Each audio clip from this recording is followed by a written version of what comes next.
বাংলাদেশে কোটা সংস্কার আন্দোলনকে কেন্দ্র করে সরকারি চাকরিতে এখন থেকে ৯৩% মেধার ভিত্তিতে নিয়োগ দেওয়ার নির্দেশ দিয়েছে আপিল বিভাগ। তবে আদালতের রায়কে সাধুবাদ জানালেও নির্বাহী বিভাগের কাছে মূল দাবি জানিয়ে আন্দোলন অব্যাহত রাখার ঘোষণা দিয়েছে বৈষম্য বিরোধী ছাত্র আন্দোলনের কয়েকজন সমন্বয়ক।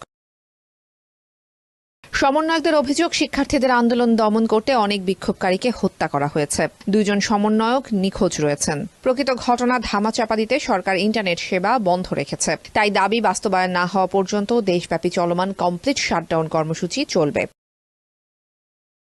শিক্ষার্থীদের পক্ষ থেকে যেসব দাবি জানানো হয়েছে তার মধ্যে রয়েছে গত কয়েকদিনে বিক্ষোভকারীদের মৃত্যুর ঘটনায় বিচার, প্রধানমন্ত্রীর বক্তব্য প্রত্যাহার, সড়ক পরিবহন মন্ত্রী ও স্বরাষ্ট্রমন্ত্রীর পদত্যাগ, বৈষম্য বিরোধী ছাত্র আন্দোলনের সমন্বয়কদের মুক্তি, দ্রুত ইন্টারনেট সেবা চালু ও ক্যাম্পাসে ছাত্রলীগের রাজনীতি নিষিদ্ধ করা।